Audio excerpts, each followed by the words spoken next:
What's up, Jammies? Welcome back to another postseason edition of Ricky's Ram Jam, presented by Barefoot Wine. I had a lot of wine this weekend, and it was super fun. The Rams defeated the Vikings at home in Arizona in a thrilling 27-9 game, and boy, oh boy, was it exciting. The thrills and chills from all that went into having to move that game to State Farm Stadium, I just can't put it into words how moving and impactful that was, and to see the city come together, this team, what they all stood for, families, pets, the caravanning, it was so incredible to see.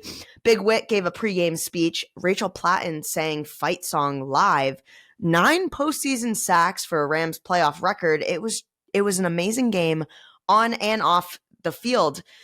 I evacuated my house and drove to Arizona on Saturday, and my parents flew up from Boston, and we just had the best time ever. I went to the tailgate area. You guys showed up. It was so wild and so fun. I felt like I was at SoFi going through all the tailgates. It was the energy, people in their Rams gear. I mean, people were celebrating being able to watch this game, and it was just...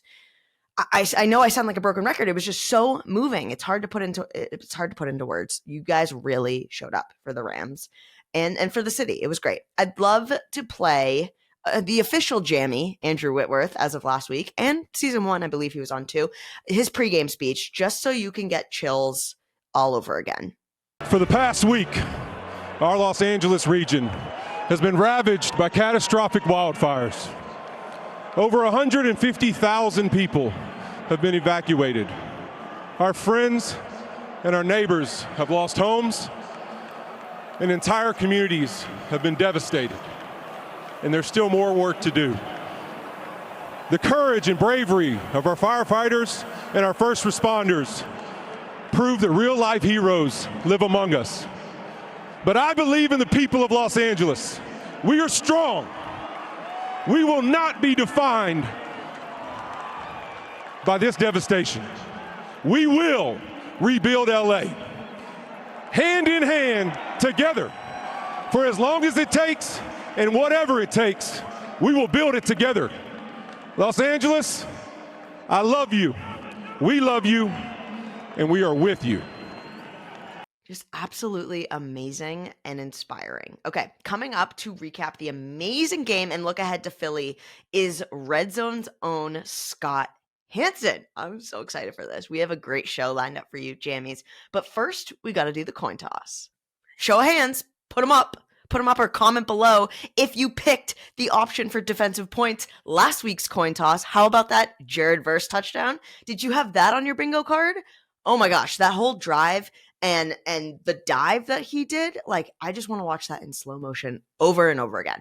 Okay, this week, option 1, a Puka Nacua touchdown. Let's get him back in the end zone. I'm excited to see that.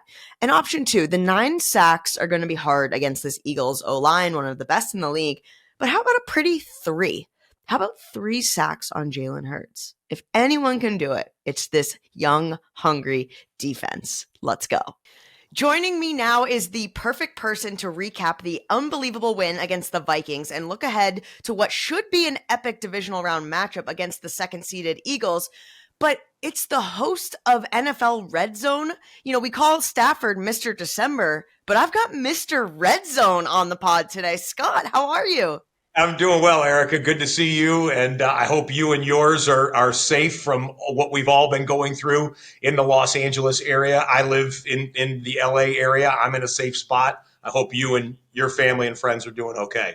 Yeah, it's been a really incredibly tragic week, but also uplifting at the same time. Like, to see communities come together has been super heartwarming. That's the thing that I try and tell my friends who are not Los Angelinos here that have been reaching out, and, you know, they're watching the media reports around the country.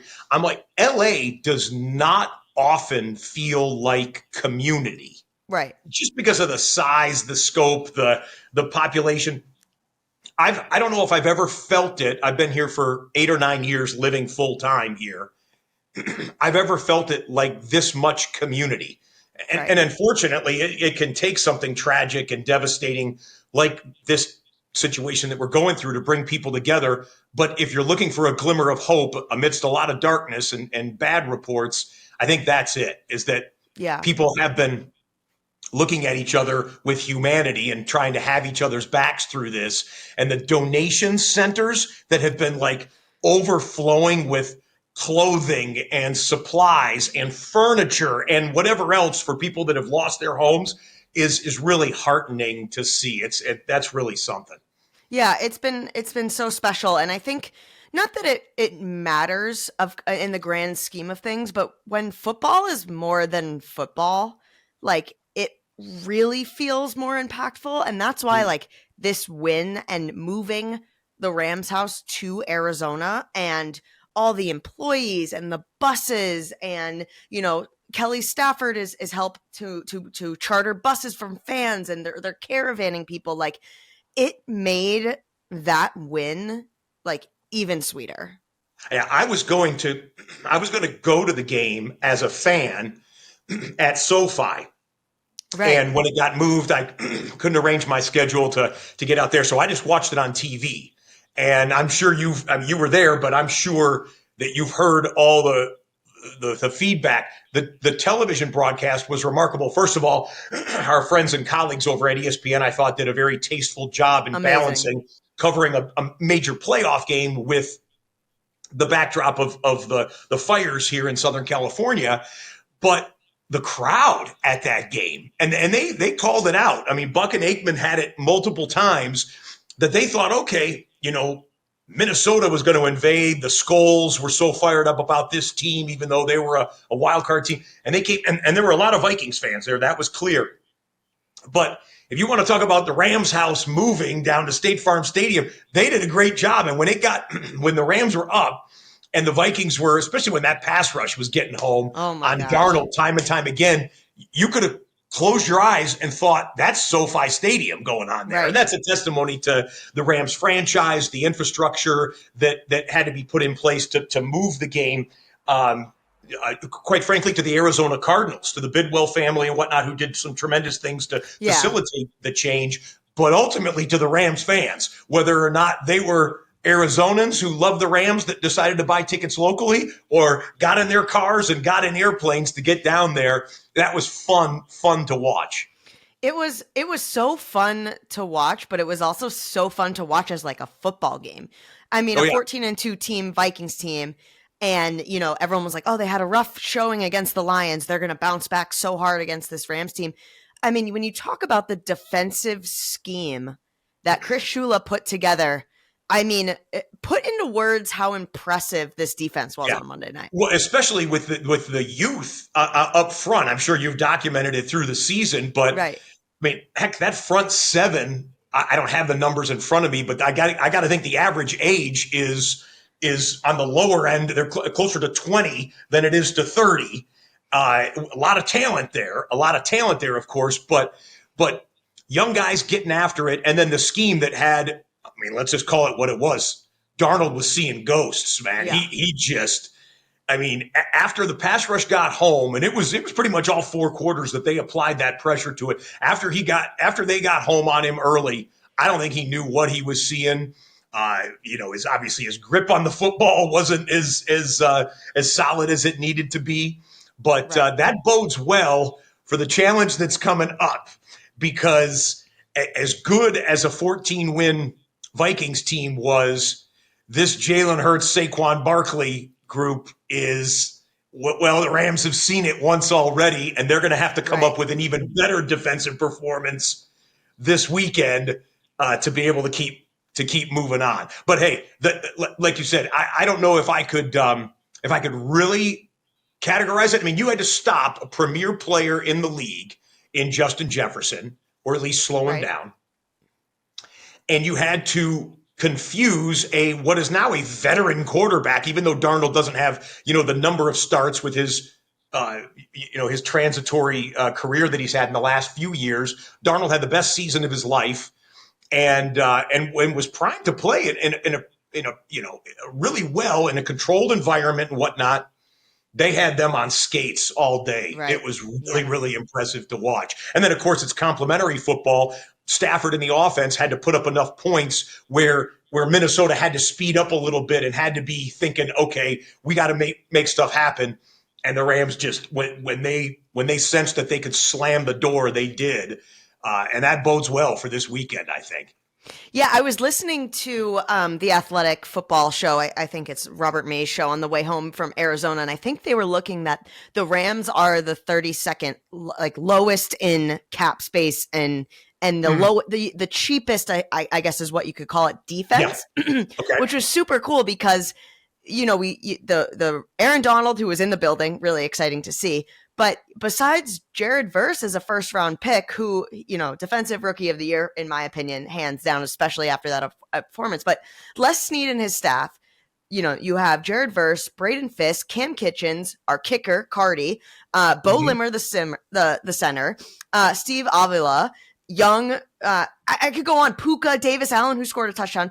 All of these guys are drafted in the last 2 years. Yeah. And only one first pick. I mean, these guys are making major contributions to this team's success. And it's so Give cool to Les watch. Snead his flowers. Yes. I mean, you want to talk about a GM who has ridden different waves and found success in different approaches, from the F these picks of 3-4 years ago to now. I will find talent right before the next team finds talent, and there'll be contributors immediately. Give Les Snead his flowers. And I would also venture to say, I know both men. I don't know them super well, but Les and McVay, a GM and head coach simpatico situation, you do not often find that in the NFL. Right.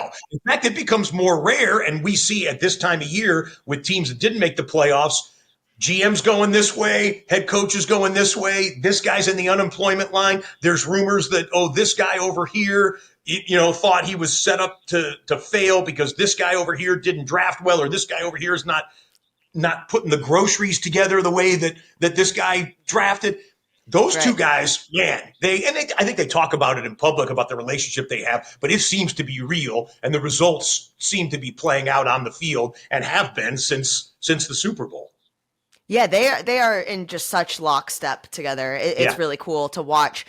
So you said it, you alluded to it, Matthew Stafford and the offense, it was just really humming. They got a fast start when they've struggled, in the first quarter to score in the most, last 5 games, 6 games even. So it was really pivotal to start fast against Minnesota. So it's a short week. Okay, let's look ahead to Sunday, Scott.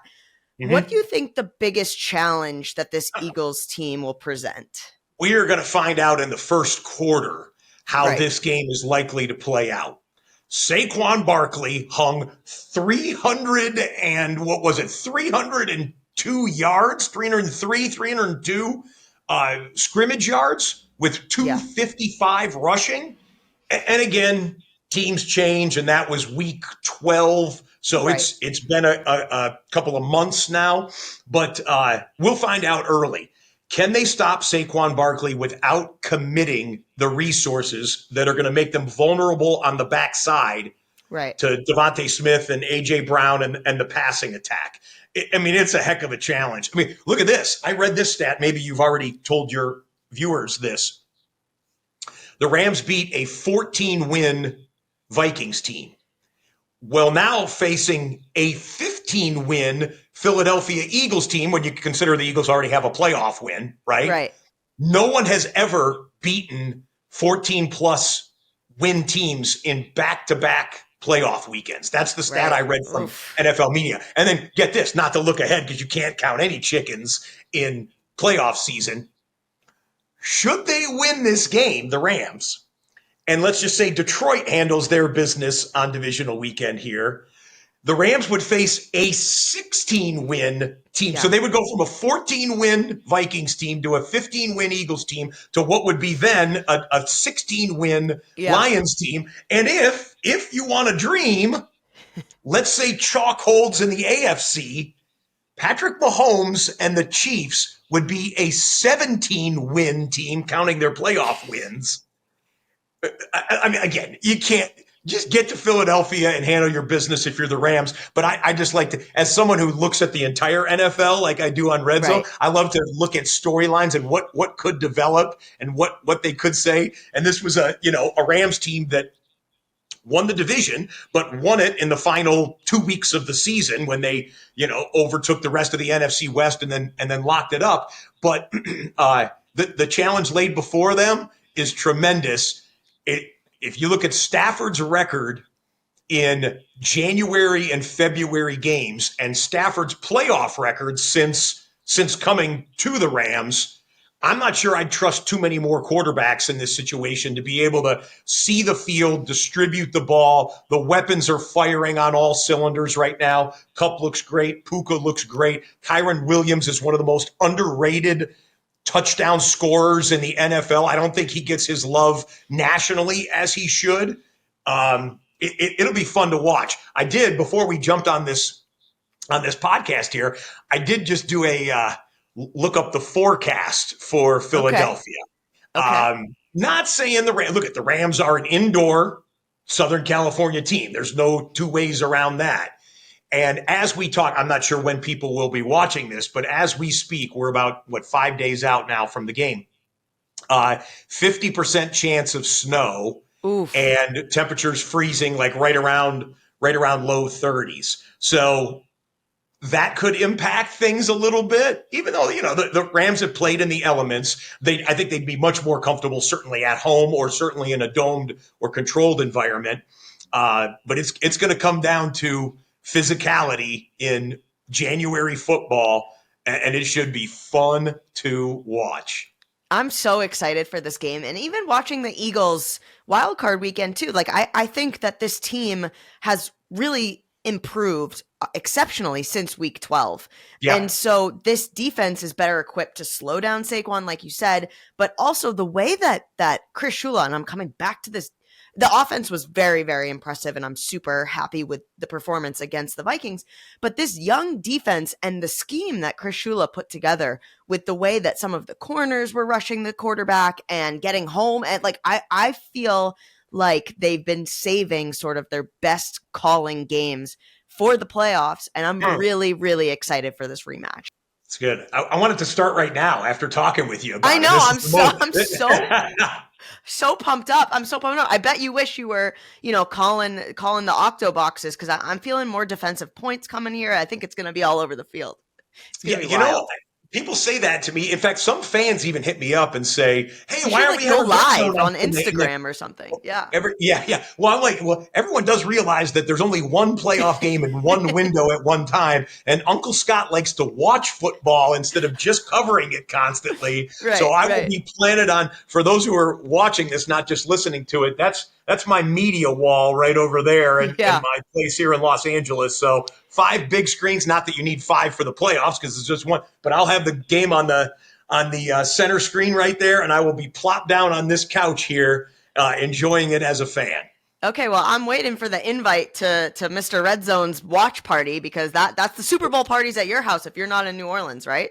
No, I'll be in New Orleans. I'll be in New Orleans no matter what. But no, with the 5 screens, it's fun. It's great for college football, quite frankly. Yeah. Obviously, I am indisposed on NFL Sundays, so I don't have 5 NFL games up there at any given time hosting RedZone. But college football, March Madness, it's really good for March Madness too, and different times. I love it. I'm a bachelor, so I didn't have to ask permission for anyone to say, "Hey, can I throw 5 70-inch TVs or 450s and a 70-inch TV on the wall?" It's fun. I like it. Yeah, the cheat code. All right, Scott, before I let you go, time for my Ram Jam, where I ask my guests the same I've heard 3 about questions. this. I've heard about this. Okay, hit me. All right, here we go. Describe your perfect day, start to finish. RedZone day or just a perfect day? Your perfect day, like the perfect Scott Hanson day.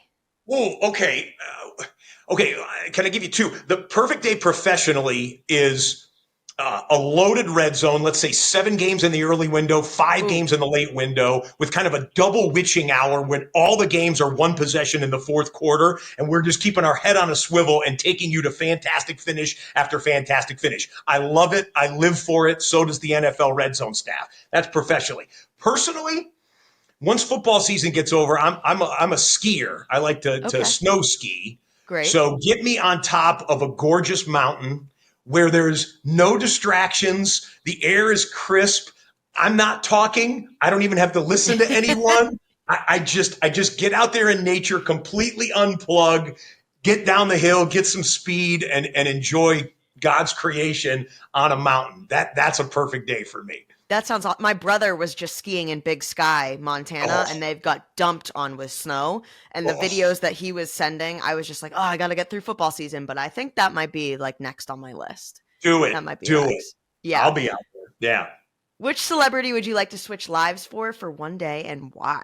Well, now see, people would probably expect me to say like a football player, right? Right. Lamar Jackson or Patrick Mahomes or Josh Allen or something. All right, I'm going to go. This is weird. Okay. I'm going to go Elon Musk.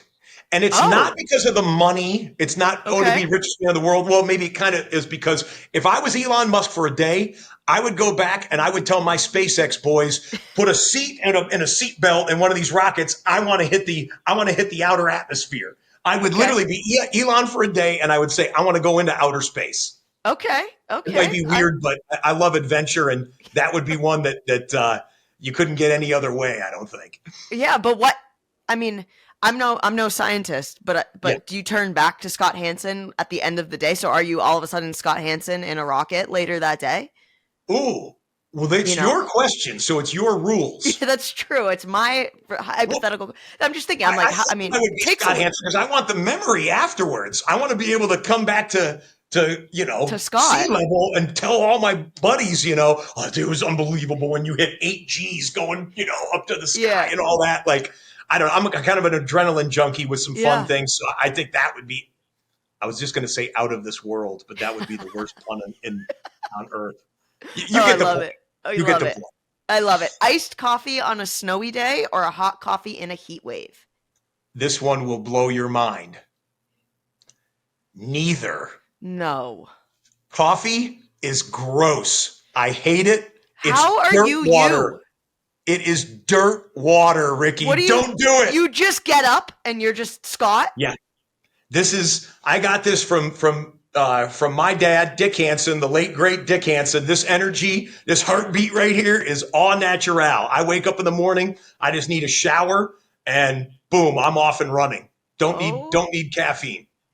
I tried coffee once. It's kind of a long story, but I thought it was hot chocolate in a white styrofoam cup. It was my teacher's coffee, which she liked very strong and black. It was like a snow day in Michigan where I grew up. Yeah. And I took the coffee and it was coffee. I go, it was like 4th grade. And I was like, that's coffee? How do people drink this? I'm never going to drink this. And I never have. Well, see, now we need to talk because there are ways you have a palate that has gotten better and older and wiser with age. There's really good ways to have coffee. I mean, I suppose you could make it into one of these frothy, sugary whipped cream swirl. But like, if I'm going to do that, I'll do hot chocolate. Yeah. And it's kind of a badge of honor right now. I haven't even tried coffee. I haven't even sipped it in 15 years, 20 years. Occasionally people hear that I don't drink coffee and they will try and cajole me into, come on, try this. This is a half wrap, double skim latte, vanilla swirl, whatever. And I'm like, no, I don't even want to try it. I'll do a milkshake if I need cold sugar. I'll do a hot chocolate if I want warm sugar. Okay. Coffee, dirt water. And I know this is so controversial. This will probably go viral and people will kill me for it. But that's my take and I'm sticking to it. I'm clipping this off and the Rams are going to put you on the no-fly list because they're going to be like, we got to check this guy out. Something's not right. No, that's awesome. That's so cool. Sean McVay would love this energy if it's natural, if it doesn't need it, Oh my gosh, If I was the last guy in the roster running down the field on kickoff coverage, he would want this kind of juice, I would hope. He would. Scott, thank you so much for your time. It's so good to see you. And you got me hyped up for this game this coming weekend. I'm so excited. Let's go. Enjoy every second of it. Cover it well. I know you always will. And maybe we'll see you in another week if the W's keep coming. We'll see. Thanks, Scott. There he goes. I need another cup of coffee to keep my energy up with that. Scott Hanson, Mr. RedZone. How cool was that, Jammies? Thank you so much for watching along. For those that made the trip to Arizona, for those that didn't but was cheering on their couches or at family or hotels, wherever you may be in Los Angeles and beyond, I hope you are still safe and sending you best wishes. There are a lot of volunteer opportunities around the city. I know the Rams are doing some awesome things that I'm excited to take part in this week as well, and just sending all the love to my jammies out there. All right, short week, but you know how we do on a short week. Rams, we feel good, okay? Oh, I'm so amped up. I will see you Sunday against the Eagles. Let's ram it.